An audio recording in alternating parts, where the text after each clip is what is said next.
Ladies and gentlemen, good evening. I'm sure all of you are waiting for that moment that we have been waiting for since the morning to meet and have a good look at Bhumi Pednekar and also listen to what she has to say. But before that, let me ask you, how many of you have taken pictures in front of Gumti? Please enter the hall. The session has started. I have taken pictures in front of Gumti. I think some of you would be knowing what Gumti is all about. It's a beautiful place, and I happened to be with a friend of mine from Gumti, and I said that this is happiness. This is about just sitting there and maybe composing a poem, or maybe it's all about the happy hormones rushing through you when you're sitting in front of Gumti. I took a couple of pictures, so let me tell you, what is Gumti? With the philosophy of everything Indian and India everywhere. We design and style homes to seamlessly integrate art, architecture and aesthetics. It's in their words, that's what they say. Gumti is where the soul of rural India meets the aspirations of urban sensibilities in art, craft and culture. Rooted in India's rich heritage, Gumti bridges tradition and modernity by connecting the depths of rural craftsmanship with contemporary design innovations. They say, and I quote, "Our mission is to make crafts more accessible and acceptable by blending authenticity with functionality, ensuring that every creation resonates with global audiences. Through sustainable practices and thoughtful design, we empower artisans while curating exclusive experiences that celebrate India's cultural legacy." Gumti is not just about art. It's about reimagining how art transforms lives and spaces. So, dear audience here, ladies and gentlemen who have come in for this evening, please make sure that when you go out, take a picture in front of Gumti, talk to the wonderful gentleman there who is dressed up like an artist, like a poet, and I was asking him, in fact, whether he's an artist or a poet, and he says, no, I love doing this, he's a curator. So you have to, I'm not going to tell you his name, you have to go, shake his hands, and find out who he is, and find out more about Gumti. So that's about Gumti, so hold on to your breath. We're going to start off with this session in a very short while from now, and I'm sure all of you are going to have a lot of fun. I request all standing around this place to kindly take their seats. We are about to start with the Stardom session. And I'm sure all of you are waiting with bated breath because it's a very, very special session. I would now like to request Priyanka Roy, Assistant Editor of Films, The Telegraph, to kindly come on stage because she is going to be in conversation with Bhumi Pednekar. And before I request Bhumi Pednekar to come on stage, a few lines about her. Bhumi Pednekar is a celebrated actress known as the Queen of Heartland Cinema for her impactful roles in socially conscious films like Bhakshak, Dam Laga Ke Haishya, Sant Ki Aakh, Toilet, Ek Prem Katha, and many more. A trendsetter in fashion, she pushes boundaries with bold style choices, often drawing comparisons to global icons. As a committed environmental advocate, Bhumi actively supports causes like sustainable living and climate action. She is the national advocate for the UN's United Nations Sustainable Development Goals and recently launched the Bhumi Foundation to further her environmental initiatives. Ladies and gentlemen, please welcome on stage Bhumi Pednekar with a huge round of applause.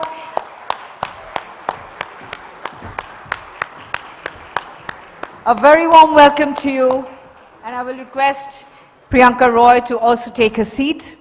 She's the Assistant Editor of Films, The Telegraph, and she'll be in conversation now. And I hand over the session to you, ma'am. Hi, Bhumi. So wonderful to have you here. Thank you for coming, especially for this. It's always such a pleasure to be able to speak to you. And you know, as you know, the topic for INFOCOM 2024 is sustainable disruptors, and when we thought of somebody in Hindi cinema or in cinema in India who would fit into this, we couldn't think of anyone else but you. I think you've just been so consistent in being a disruptor. And, I'd just like to start off by saying that in this world of, this cacophonic world that we have, where there is so much noise, thank you for being a voice of clarity and a voice that counts. Let me just start off by, lobbing this in your court. What for you is a sustainable disruptor, and how do you think you fit into that, in your opinion, in your career and in your life, organically or otherwise? Good evening, everyone. Thank you, Priyanka. Thank you, Telegraph. And thank you, everybody in Calcutta. I have always gotten so much love every time I've been to the city. And Priyanka, you've supported me through my years. I'm going to complete a decade next year. So everything leading up to it, I often pinch myself. I'm like, so much has happened over the last 10 years, and I'm truly living my dream. So thank you so much for your constant support. But answering your question, to me, a sustained disruptor is somebody that is authentic, that stays true to who they are, what they resonate with, because life throws so much towards you. And if you don't succumb to those pressures and still stick by your moral ground, by what your belief system is, I think that's what a sustainable disruptor is. To constantly be at it, to constantly just be the person that you are. I think in the times that we are living, the most difficult thing is to be honest, to be ourselves. Because there's so much noise around us. There are people constantly telling us, you should do this, you should look this way, this is what you should be eating. Because of digital platforms now, there's so much information that comes around to us. I think what's so important is to stop all of that noise, truly understand what your core is, what your purpose is. Recognize your purpose and keep working towards it every day. That's what makes you a disruptor. That's what makes you an icon, actually. Right. It's interesting you say that, because a lot of people, when asked this question, say that they've evolved to this state. But you seem to be somebody who's always been very comfortable in her skin, which is indicated by the first film that you did, where you kind of shattered all the stereotypes of a so-called leading lady / Hindi cinema heroine. I don't want to use the word Bollywood. And you played a woman from a small town who, and you were like, I think, several dozen kgs heavier than what you are, in Dam Laga Ke Haisha, which remains a watermark, a landmark film in not only your career, but a watershed film in the history of Hindi cinema, at least in the last 15 to 20 years. What went through your mind when you did that? I'm sure you could have easily taken the route of doing of having a conventional debut, right? Were there no misgivings at that point of time that I'm starting off with this in an industry which is quick to stereotype? I don't come from a film family. I had nobody dur tak who could have helped me create an opportunity for something that I wanted to do so deeply. So I hustled. I tried everything possible. I started my career being an assistant casting director, even though all I ever wanted to do was act. And I worked my way up. I became so good at my job that people within the Yash Raj, I was very fortunate that my first job was at Yash Raj Films as an assistant casting director. But I became so good at my job that I kept changing departments, but I was like, they'll never ask me to leave. And they will give me my first film. And that happened. Now, coming to your question, I am so fortunate that my first film was Dam Laga Ke Haisha. Thank God that happened to me, and thank God it was an unconventional role, because that chartered the next 10 years, and thus I'm sitting here in front of all of you.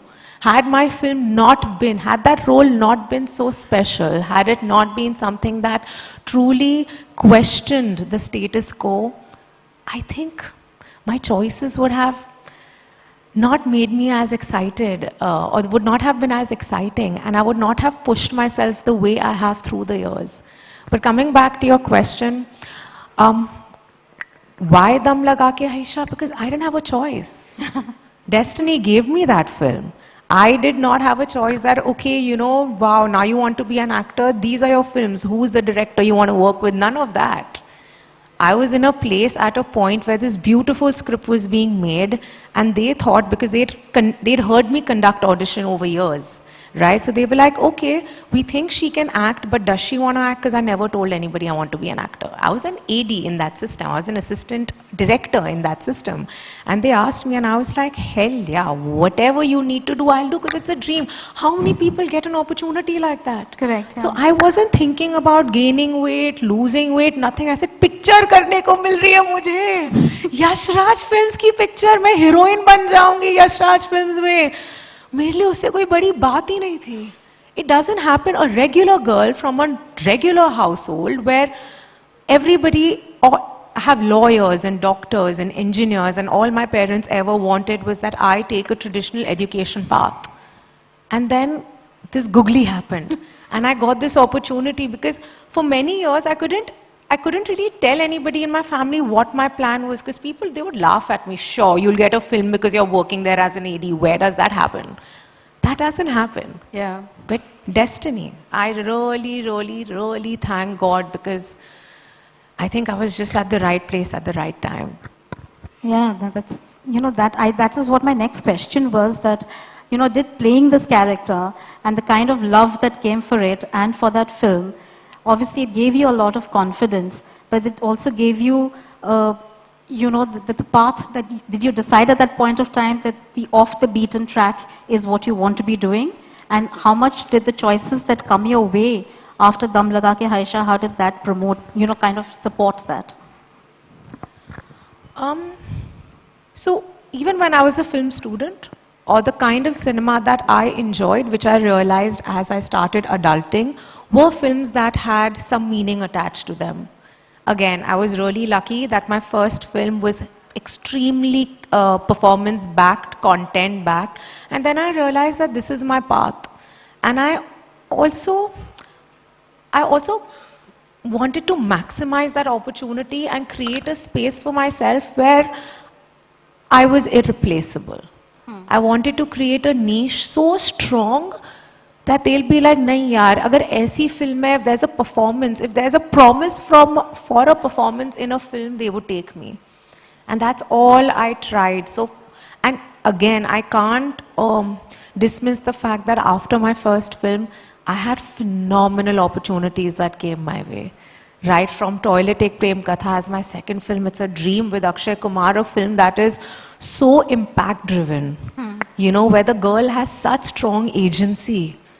It was a dream for me. And then whether it was a Shubh Mangal Savdhan, again, I think I thrive in comedy. Again, that film had a messaging. Yeah. You know, it was just so ahead of its time. It's actually one of my most favorite films. And just the opportunities that followed were so great. Like my fourth film was with Zoya Akhtar.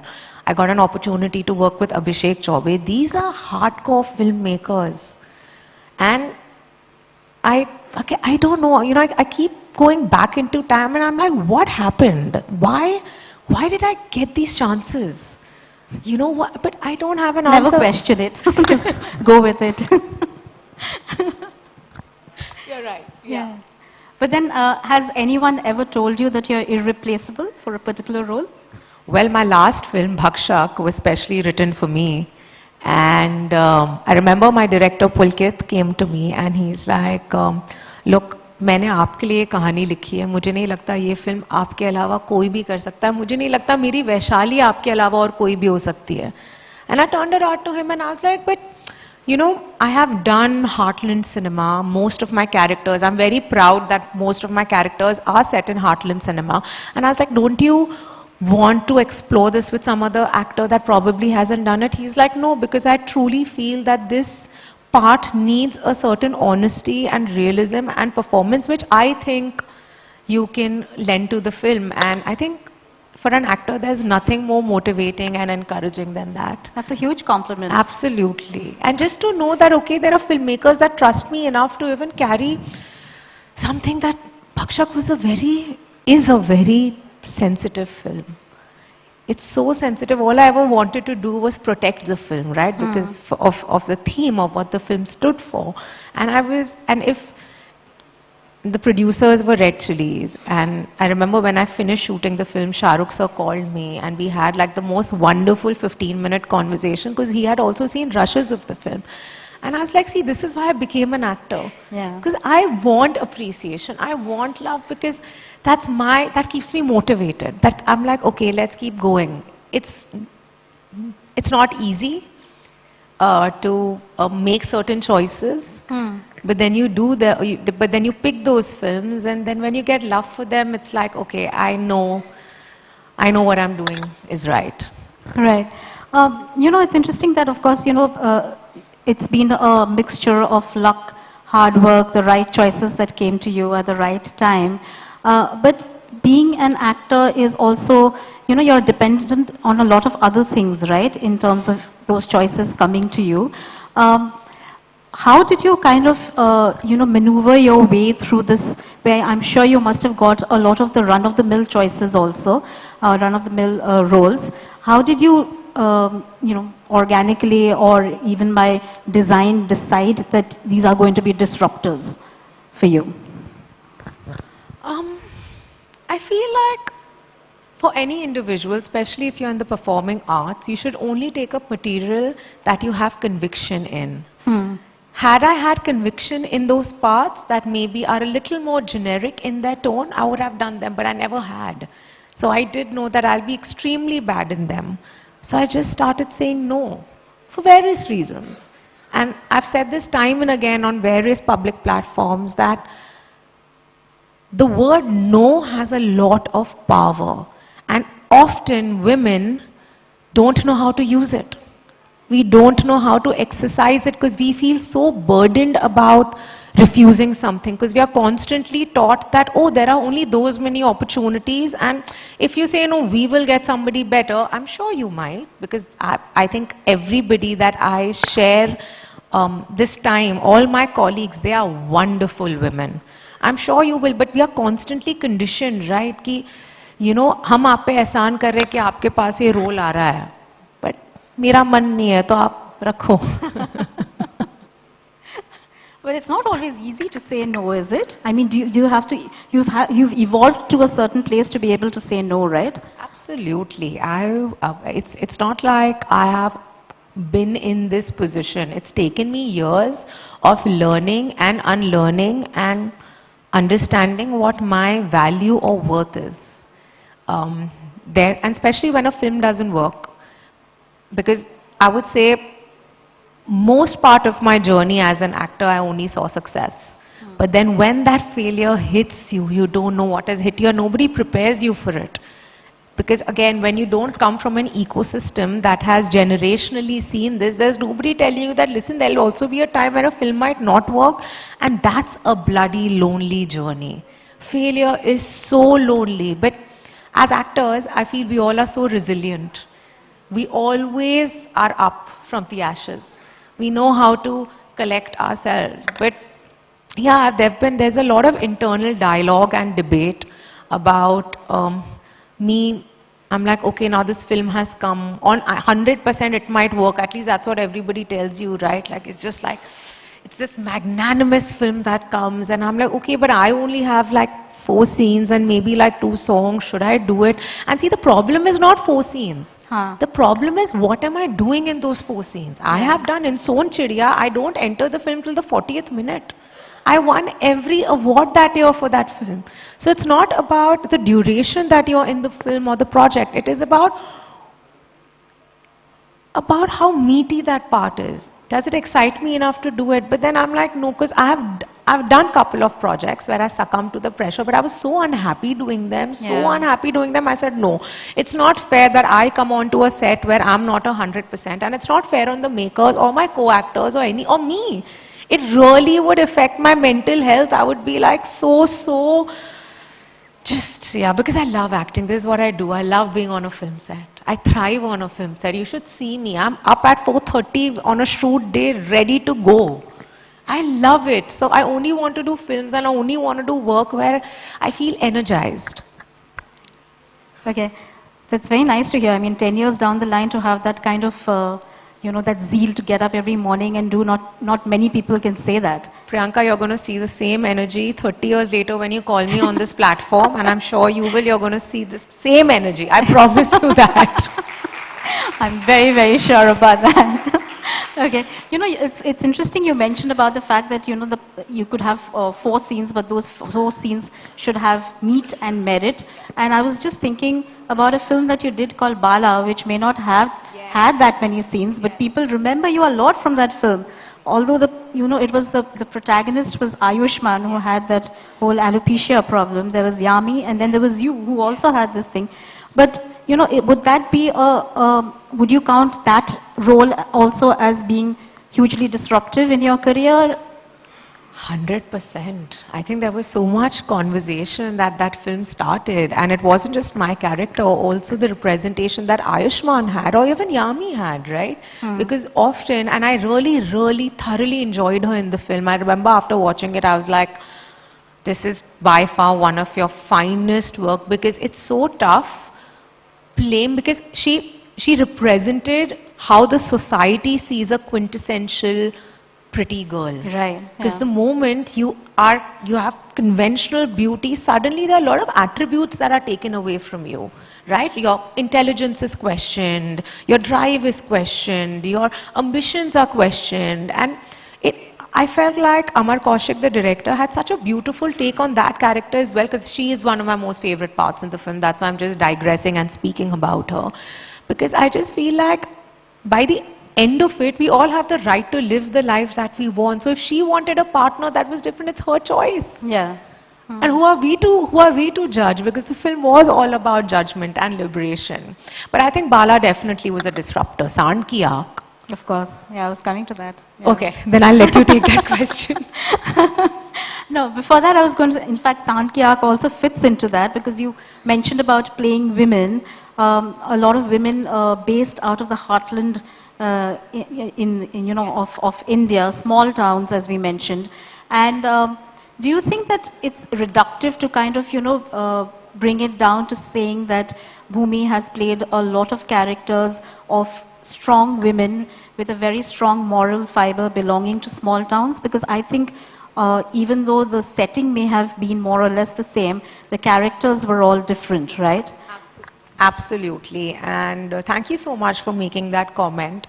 I feel for me, I'm going to break this question into 2 parts. The first part being that it's a lot more challenging for me to play characters that are far away from me. I'm a Bombay born and bred girl. I haven't really explored what heartland India looks like many of our city-bred children, right? Yeah. My films gave me that exposure. I had that opportunity, and to play a character that is so away from me is a challenge, and that's what I started enjoying. Having said that, most of the characters that belong to that socio-economic strata, as you said, there are women from different walks of life. And they all have their challenges. They all have their drives. They all are trying to break some kind of shackle. So for me, there was no monotony in playing those characters. Yes, they might look like any other girl that you know, but that's the beauty of it. Yeah. I love playing Indian, modern Indian. I love representing the modern Indian woman on screen. And I think there are so many shades, and I don't want to be boxed. And I'm asked this question time and again, do you feel like you've been a stereotype? Not at all, because the narrative in every film is so different. Right, yeah. I mean, we are 1.7 billion people. So I think there are so many stories. Right. That is why I was coming, you mentioned Sand Ki Aankh, which is of course a very, very different film, to play a real life sharpshooter in her 60s, where I think both you and Taapsee excelled, and you don't need me to tell you that because the world has said that. And another film that I know is very, very close to your heart is Badhai Do, which really shattered every kind of stereotype for you to play a gay woman in a lavender marriage when it was really not explored in mainstream Hindi cinema, and that film did so well and remains such an indelible part of your career. Could you talk about making those choices and what led to them? Yes, thank you. There was a lot of noise. I was like, what's happening? Sorry. I didn't mean to be distracted, but I got really distracted. Okay. So, yes, about Badhai Do, Priyanka, is that right? I'm so Badhai sorry. Do I did and not. Sand Ki Aankh. Yeah, okay. So, Sand Ki Aankh was my director Tushar, who also made a beautiful film with Raj this year. Right. Again, one of my most favorite films. So when Sand Ki Aankh came my way, I read it and I was so confused in the first 20 pages. I was like, what part does he want me to play? Because both the protagonists are 63 and 65. I called him up. I was like, look, I'm a little confused. Like, what part do you want me to play? Because there's nothing age appropriate for me. He's like, no, I want you to play one of the dadis. I'm like, what? I'm like, are you okay? Are you sure? He's like, yeah, I think you and Tapsi would be great. I'm like, okay, interesting. I started reading it, and by the time I finished the script, I was howling.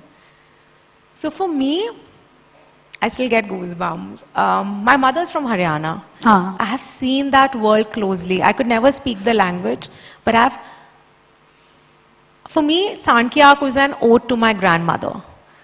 Everything that you see me do in the film is how my nani was. Everything, from the way I love my grandkids to the resilience the character had. So because I'd seen her so closely. And then I spent incredible amounts of time with Chandro Dadi and Prakashi Dadi. Chandro Dadi is no more. Yeah. And I was like, they are icons. What they did for their community is something for the books. It's historic. At the age of 60, they were above 60. They come from a background where they lived in a parda. You know, so when we speak about gender divide, that's like the most it can get. And they broke every shackle, and they just turned things around. And what was their motivation? Their motivation were the girls in their family. Yeah. They wanted them to have a better life. They wanted to be an example for them. And I was like, this is a dream role. And then I got to do it with Tapsi, and I think our chemistry was cracking. She's still my sister. And I think when you do such a special film, the bond is truly deep. There's such deep love and respect that we have for each other. And I'm completely her hype girl, and I think she's completely my hype girl. We are constantly, and I think and I'm also saying this at this point because there's this narrative that लड़कियां दोस्त नहीं हो सकती, ये किसी आदमी ने बनाया था, क्योंकि लड़कियां बहुत बहुत अच्छी दोस्त होती हैं. लड़कियां या हीरोइन दोस्त नहीं हो सकती? नहीं, अब तो आप, you can't be on that team. You can't be, why? I mean, we are human, yeah, Priyanka. We are human. There are no cat fights. Everyone thinks that, right? From the outside. I think back in the day people did. Yeah. I think now things are changing, because even if you see on Instagram, like, I've actually worked a lot with co-stars that have been women. Konkana, Ananya, Tapsi, Kiara. Right. Rakul and I have done a film together. I hope I'm not forgetting Yami. Yami. Right? So I have done incredible amounts of work with women, and it's always been such a secure, safe space. लड़कियां दोस्त नहीं, बहनें होती हैं. There's a code because we all have shared experiences. From whatever strata of the society you might be, whatever your background is, whatever your upbringing is, there are certain shared experiences that make us empathize for each other. Very true. We don't go fighting on boys. Please, let's get over it. Like, that doesn't happen. Okay, so I think it's very important to use platforms like SOT, you know, where I'm in we've always had incredible conversations. Right. So I think I should use this platform to just kind of clear that statement out, that women, we are very, very tight, because we all have one common goal in mind to bring about change. Because we all have received we all have been a part of certain amount of disparity. Absolutely. Yes. You know, so we all are in our own ways just trying to make the gap smaller. Yeah, and I was asking about Badhai Do, which is also a very, very important film. Badhai Do is by far one of my most favorite films even to watch. I've always been an ally. You know, I've had queer friends. I have been a part of many coming out stories. And I remember as a teenager, when we were like 15, that was the first time I had a male friend of mine come and tell me that he is gay. And I was like, okay, you know, it's fine. He was bullied and he wasn't really accepted, but we formed a deep friendship. And I remember going and telling my mom, and my mom's like, so, great, good for him. At least he knows what he wants and who he loves. And I think from then, my perspective has always been that the world needs to be inclusive. We all need to have the right to love who we want. How can we decide what's natural and what's not natural? Who are we to decide that? Absolutely. You know, it's the same thing, right? Like they say, oh, naturally women are supposed to be at home, but who are you to decide that? Similarly, who are you to decide whether I should love a man or a woman or what gender I identify with? And because I feel so strongly about it, when Badhai Do came, I jumped on it. I also love doing comedies. I personally think my best performances happen when I am doing a comedic role. I hope the audience kind of agrees with me, but I really enjoy comedies. And here was a film that really makes you laugh and really makes you cry. And yeah, all I want to say, love is love. Like, let people be. That's so wonderful. Can we have a round of applause for that? Also, you know, Bhumi, I wanted to know that, you know, you also started your career at a time when, you know, streaming platforms started booming, and then we heard, you know, and we've been witness to the fact that opportunities opened up, and you didn't really need to work within the limits of certain, you know, a certain box of Hindi cinema to be able to reach out, and you know, it gave a lot of space to creative people of all sorts, not only actors, but writers, filmmakers, etc. How much do you think that your career has benefited from that? So my experience with any streaming platform is rather recent, because I've only just in the last 2 years I've had content that has gone up. Yeah. For an actor like me that's constantly chasing the most impeccable content, I'm very, very thankful that there are more mediums available, because the theatrical game is very different today. You know, and you're constantly told that only a particular kind of films will work in the theaters. I don't agree with that. But I don't use streaming platforms as acha theater mein nahi jayegi, wahan dal do. No. I think that's abusing a platform. Correct. Right? I feel like every story has the right audience, and every story, can you not hear me? Oh, sorry. I thought you were, okay. And every story needs to, sorry, I got a little distracted. What I was saying was You that... said that platforms should not be just used to dump, you know. Yeah, I think that's not fair. But because of digital platforms, I think there have been such phenomenal technicians, film makers, writers that have come up that it is just very exciting. And what happened with my last film, Bhakshak, I was blown away. Because, you know, the genre is such where I was like, okay, I don't know if this is going to be palatable. I was constantly told that, listen, you know, thodi dark picture hai, pata nahi kaise log dekhenge, you know, it is on exploitation of children and it's a real story. But then when the numbers came, I'm like, I was shocked. I had messages in languages that I couldn't even read. But thanks to social media, you have that option where you're like... Translate. And then I was just receiving insane amounts of love. So it's such an empowering medium. I finished 2 shows this year actually. Yeah. From not wanting to do any because I didn't find the right content, to doing 2 because I just love. I'm like, yeah, these films are not... This content is not being made in films. And I'm an actor, I'm a product of good content. You know, so wherever I get a good story. Right. You know, you had told me last time when we had spoken, and quote unquote is that you had said that, you know, I'm a shapeshifter, and I'm not kind of, you know, defined by the way I look. My confidence comes to me from my roles. How easy or difficult has it been to kind of stick to that in an industry and in a job, which for the most part looks at women, you know, defines beauty by certain stereotypes and standards? You know, you ask me this question now when people look at me, because I look different, I look very away from how I looked in my first film, they feel that I've succumbed to industry standards. No. Huh.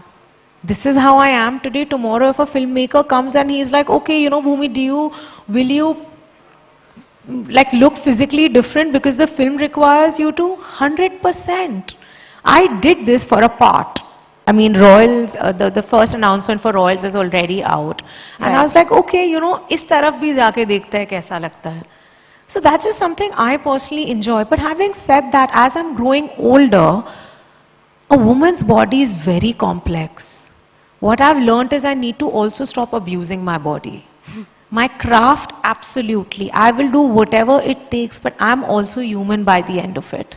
Right? Over the last couple of years, and because I've said this when I was younger, where I was like, oh, I can like, no, I think this is when we spoke a year, 2 years ago. Yes. Yes, I remember this interview. Yeah. And, but I feel like today I realize that I also need to respect what I have. You know, I can't be doing this the way I used to, but yeah, like earlier, every 3 months I look like a different person. It can't happen because hormones are a very, very real thing. I just want to say that. It really takes a lot of work to keep your mind calm. Right. So right now, my full concentration is into keeping my brain healthy. Okay. I think that's something to learn from. We all need to keep our brains very, very healthy. But, you know, it's interesting because, but do you think that when people say that I lost weight for this, I gained weight for this, I, you know, did my hair a certain way, I put on prosthetics, do you think that's a very simplistic way of describing the prep for a certain part? Absolutely. Look, it's just not about physically transforming yourself. A good prep for a character is very, very nuanced and complex.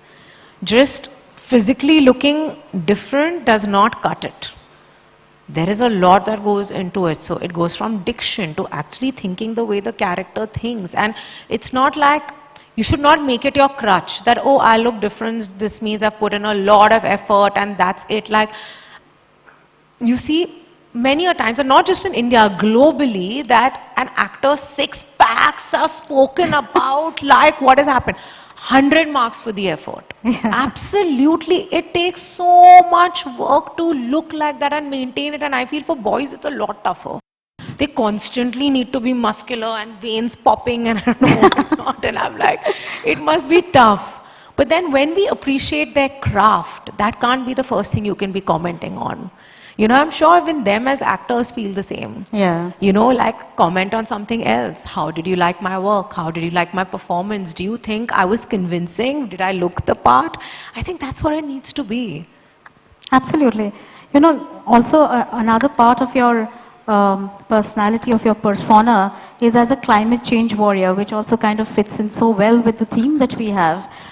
You've always championed sustainability. You've spoken on various platforms and have been, you know, representative of the UN in terms of how we really, really need to save our planet and that it starts from home. How did it start for you? Was it like a specific instance, or is this something that's been ingrained in you from childhood? You're called Bhumi after all. I think my parents just had great intuition. It has to be that. I'm called Bhumi. My sister, who's a lawyer, is called Samiksha, which is like critical analysis. I don't know what happened to them when they were naming us. But I think I've just grown up in a very empathetic environment.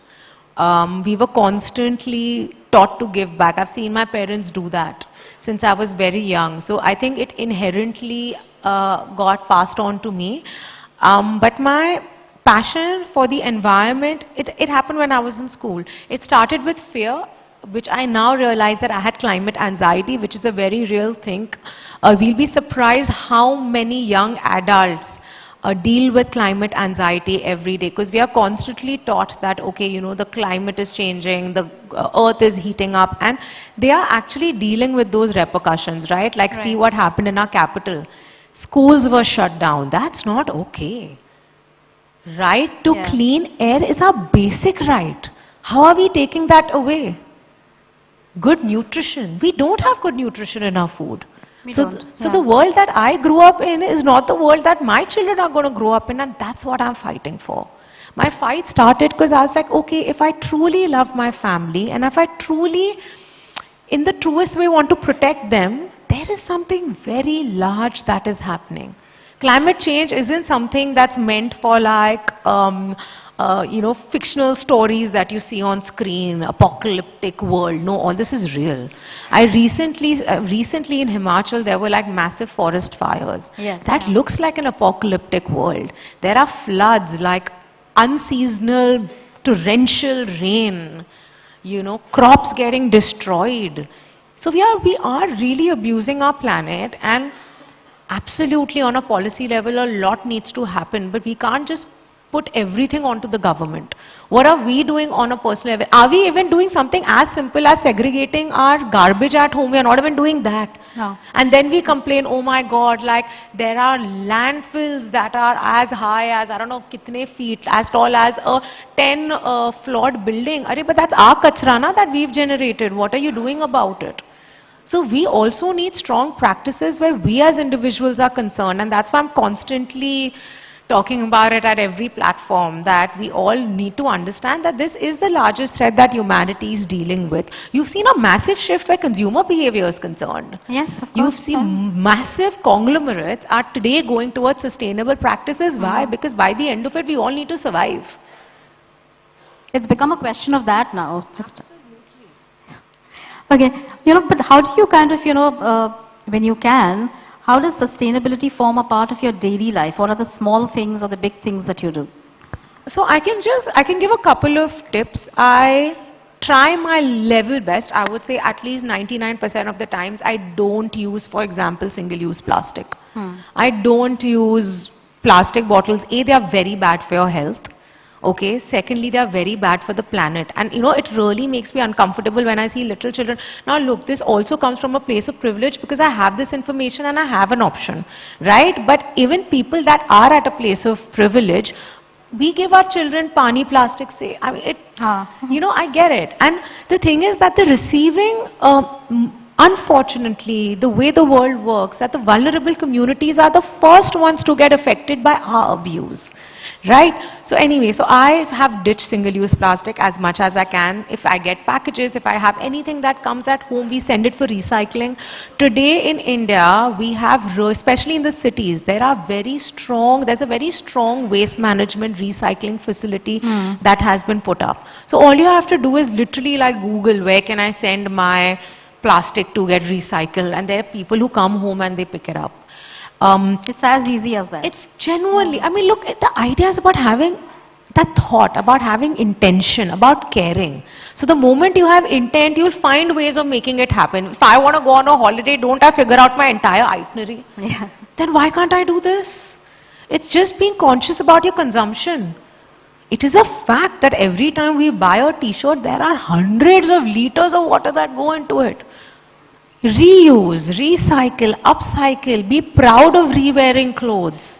Like, these are very basic things that I'm saying. Segregate your garbage at source. Please do that. It's inhuman what we do. अपना गीला कचरा, सूखा कचरा हम सब डाल देते, 2 minutes नहीं लगता है. Just about setting practice in your kitchen. Yeah. Don't use liters of water to clean your house, to plant your trees. It's horrible. It's just not okay. We are educated. We know better, and we are the ones that abuse. अगर आप गाँव में जाओगे ना India में, अगर आप किसी भी हिंदुस्तानी विलेज में जाओ, you will see our culture is sustainable. We were all, I've seen my grandparents, my mother also constantly recycling things. उनको ना दर्द होता है खाना फेंकते हुए, उनको दर्द होता है कोई भी चीज वेस्ट करते हुए. हम में वो नहीं है. क्यों? Because we want a life of convenience. We don't have time, but we need to change that. Absolutely. You know, one last question from me before we kind of throw it open to the audience for a couple of questions. You've also spoken a lot about gender parity and pay parity. in cinema as a whole. I mean, we see it in the industry and in, wherever there is, all over the world. But what are the pressing issues that you and your contemporaries face in the industry today that you would like to address in your own way? I mean, look, I think one of the larger conversations is always about pay parity, but I feel that is just not in my industry, that is everywhere. Everywhere, yeah. Okay, we don't have enough women in places of power. We don't have women that are making policies. We don't have women in leadership roles. We do, but there are a handful. Today, go Google how many CEOs are women. There are a handful. I think that needs to change. So how disbalanced the power is the problem. I just read an article where finally there is research being done on women for our health. So even our medical research was not based on us. Right. Right? Your optimum weight is not based on us. It is done by what a man who is my age, my height, 5 feet 4 inches, his optimum weight should be this much, so a woman's optimum weight, no.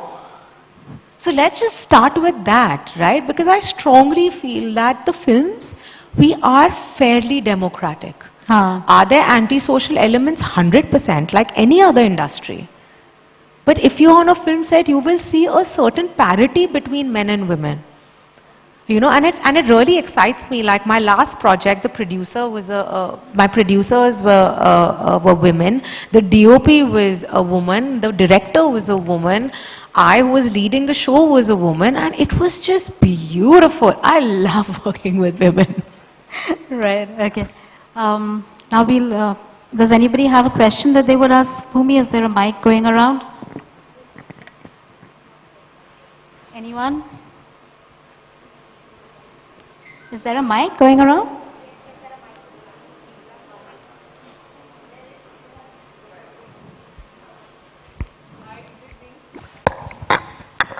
Hello, yeah. Good evening, you spoke so well, and Priyanka, great questions. Thank you. So, I don't know whether should I tell you over the reason why I'm asking. I'm a doctor, and we also see our favorite stars like Deepika, Alia, with Anushka, all of them are getting married, they're having children. And our favorite star is also you. So when are you going to get married? Are you going to have your children? You talked about your children. I was prepared for a lot of things, not that. Oh, well, thank you so much for your question. When I find the right man, that's about it. And our interest is that we will all go to your marriage. Please. Whole Calcutta will come. I want to have a really large, big, fat Indian wedding. Everyone's invited the day I find it. Thank We you hold so you much. to that. Thank you. Anyone else?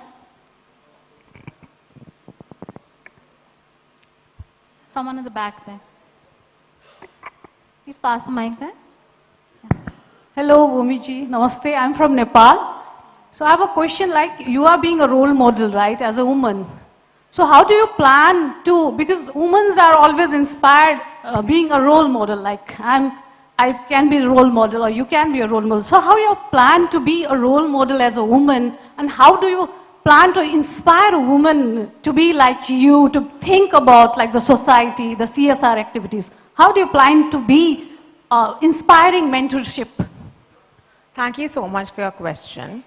I was very fortunate growing up to be surrounded by some really phenomenal women, right? From my mother to my sister to Shanu Sharma, because of whom I'm actually here, to my friends, my best friends, some people that have constantly helped me. So I am here because I've been fueled by some really, really strong women.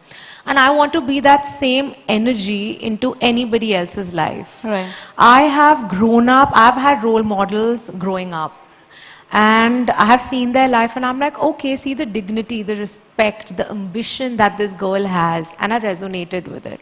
And I was like, that's exactly what I want to do. That's why I don't leave a single platform to come and talk about my achievements. Again, because we are constantly told that we should be very conservative about our ambition and our achievements. We shouldn't be.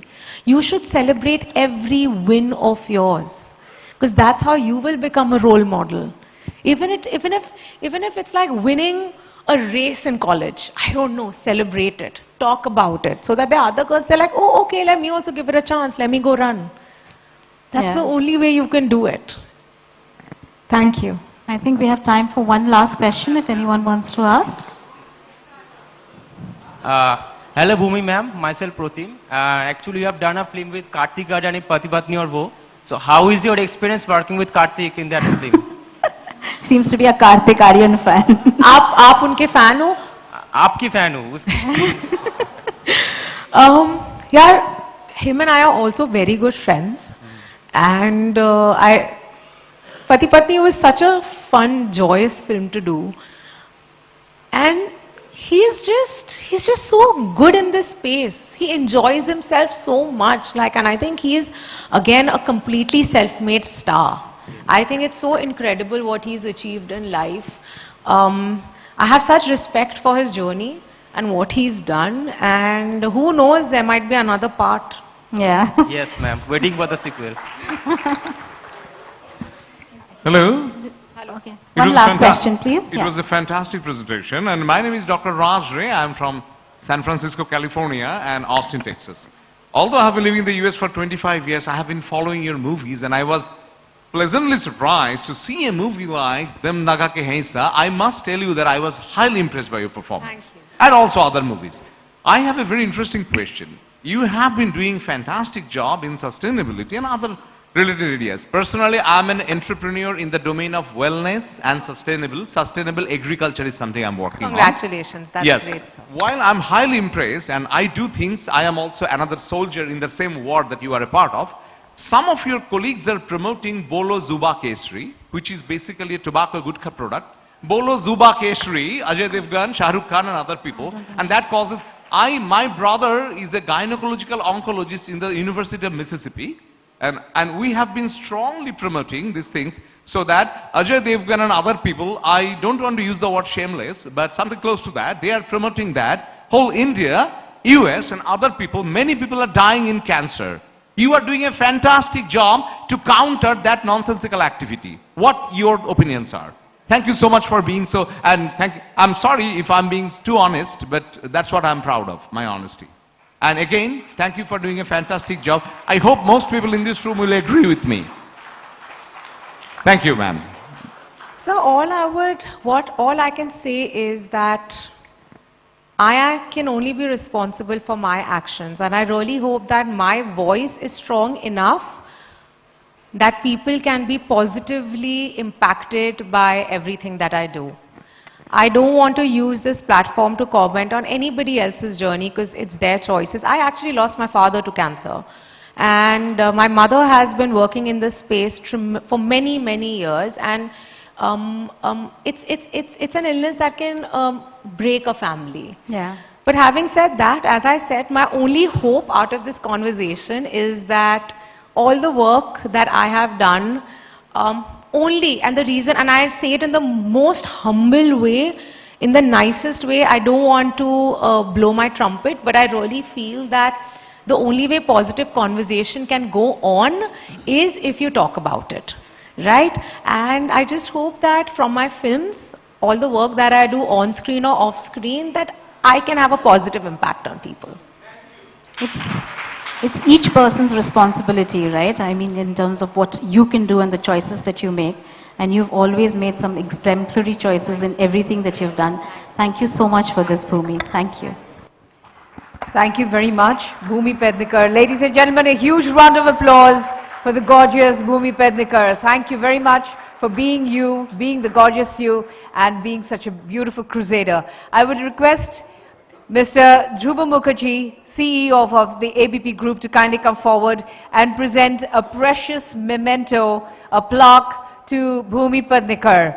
Ladies and gentlemen, keep your hands clapping, keep it going while we present this gorgeous memento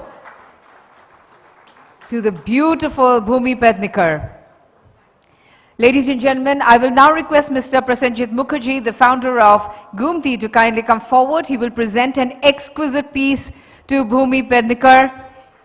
Goddess Durga, the Devi, the Shakti. This exquisite piece represents Dokra art, a timeless metal casting tradition rooted in rural Bengal, crafted using the ancient lost wax technique. Dokra art is celebrated for its intricate detailing and organic beauty.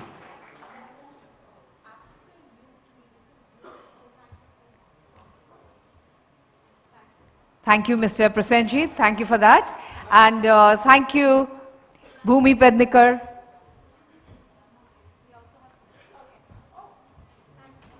Here is another gift from Gumti.